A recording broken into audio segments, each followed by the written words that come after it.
انا آتیناک الکوثر وقال ابن عباس شانئک عدوک. شانئک کا معنی کیا ہے؟ عدو، دشمن. اور شان سے مراد یہاں نبی صلی اللہ علیہ وسلم کا دشمن ہے. اس سے مراد عاص بن وائل، ابو جہل یا عتبہ ہے. لیکن عام معنی یہ کہ قیامت تک جتنے بھی لوگ رسول اللہ صلی اللہ علیہ وسلم کے دشمن ہیں، چاہے وہ آپ کے دور میں تھے یا بعد میں آئے، وہ سب انجام کے اعتبار سے خائب و خاسر ہیں، نامراد ہیں.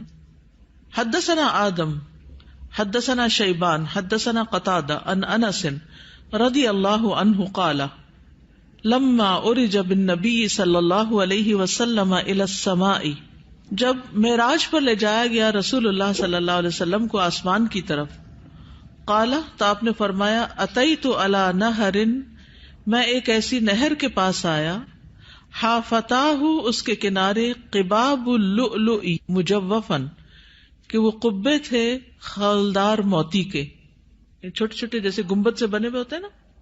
فقلت ما ھذا یا جبریل، میں نے پوچھا یہ کیا ہے جبریل؟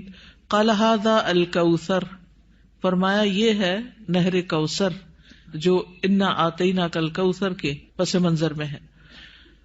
حدثنا خالد بن یزید الکاہلی حدثنا اسرائیل عن ابی اسحاق عن ابی عبیدہ عن عائشہ رضی اللہ عنہا قال، کہتے ہیں سألتها، میں نے ان سے پوچھا، عن قولہ تعالی، اللہ تعالیٰ کے اس فرمان کے بارے میں، انا آتیناک الکوثر، کہ انا آتیناک الکوثر کا کیا معنی ہے؟ الکوثر کیا ہے؟ قالت نہر، کہنے لگی یہ نہر ہے، اعطیہ نبیکم صلی اللہ علیہ وسلم، جو تمہارے نبی صلی اللہ علیہ وسلم کو دی گئی.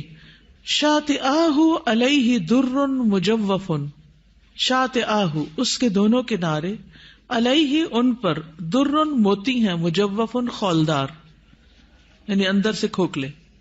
آنیتہ اس کے برتنوں کی تعداد کا عدد النجوم، ستاروں کی گنتی کے برابر ہے. ستارے کتنے ہیں گن سکتے ہیں؟ انگنت. رواہ زکریا و ابو الاحوص و مطرف عن ابی اسحاق. تو انا آتیناک الکوثر کا معنی کیا ہے؟ بلا شبہ ہم نے آپ کو کوثر عطا کی. حدثنا یعقوب بن ابراہیم حدثنا حشیم حدثنا ابو بشر عن سعید بن جبیر عن ابن عباس رضی اللہ عنہما انہ قال فی الکوثر هو الخیر الذی اعطاہ اللہ ایاہ، کہ کوثر وہ خیر ہے جو اللہ نے آپ کو عطا کی.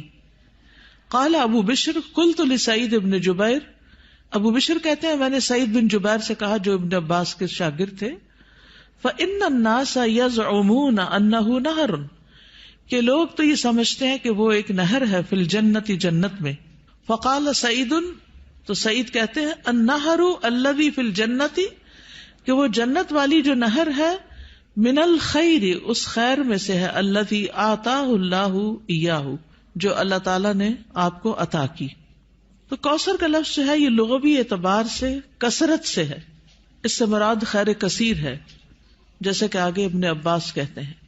اور اس میں دوسرے معنی بھی آ جاتے ہیں، جیسے جنت میں نہر کوثر وہ اسی خیر کثیر کا حصہ ہے، یعنی خیر کثیر عمومی لفظ ہے اور پھر اس کی مثالیں ہیں جیسے نہر اور حوض وغیرہ.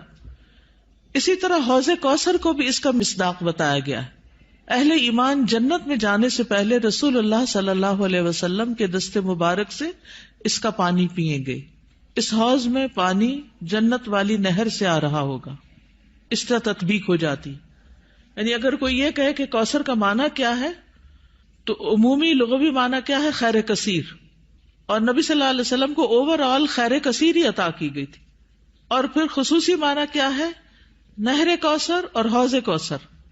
حوض کوثر میدان حشر میں ہے، جس سے پانی آئے گا کہاں سے؟ نہر کوثر سے. اور نہر کوثر کہاں ہے؟ جنت میں ہے. اسی طرح آپ صلی اللہ علیہ وسلم کو دنیا میں جو بلند مقام ملا اور آپ کا ذکر کثیر ہوا اور آپ کو فتوحات نصیب ہوئی، یہ سب بھی خیر کثیر میں شامل ہے. دنیاوی اعتبار سے کیا کیا ہے خیر کثیر میں شامل؟ فتوحات، بلند مقام اور ذکر کثیر.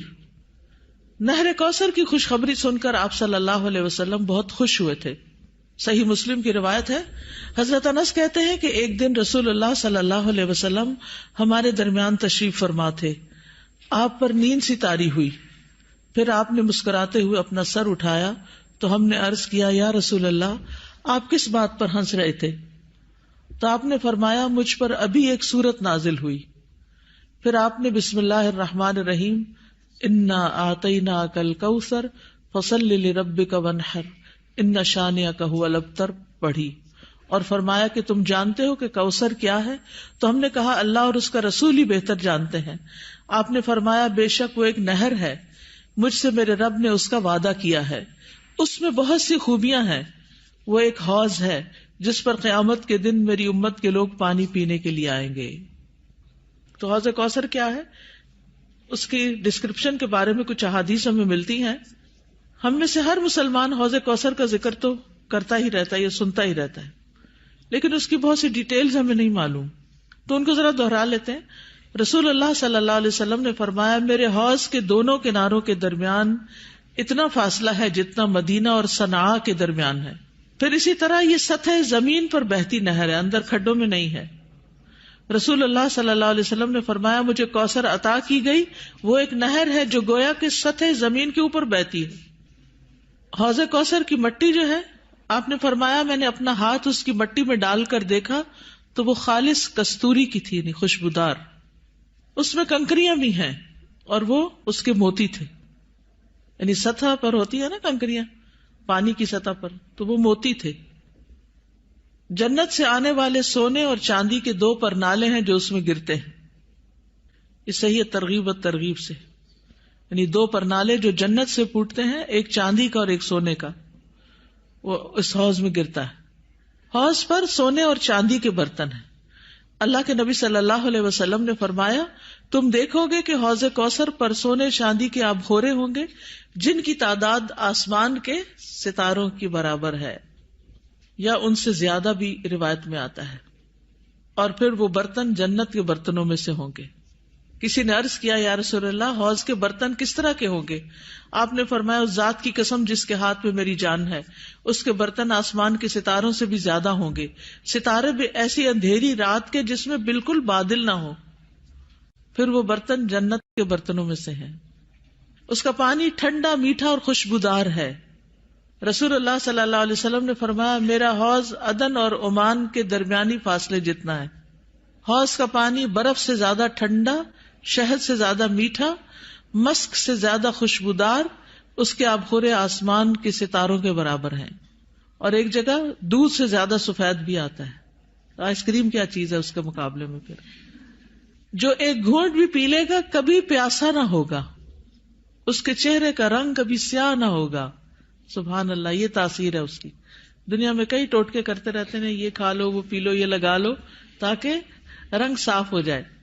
اس کا ایک گھونٹ پی کر انسان خوبصورت ہو جائے گا. اس نہر پر پرندے بھی ہیں. فرمایا, ان کو کھانا اس سے بھی زیادہ خوشگوار ہوگا.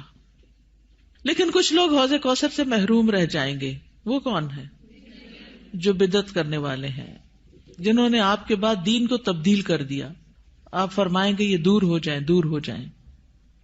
یہ ڈسکرپشن پڑھ کے پھر شوق بڑھ جاتا ہے نا, اور سنت پر عمل کا شوق بڑھ جاتا ہے کہ اللہ تعالیٰ ہمیں اور زیادہ سنت کا پابند بنائے تاکہ ہم نبی صلی اللہ علیہ وسلم کے قریب ہو سکیں, آپ کا اتباع کریں.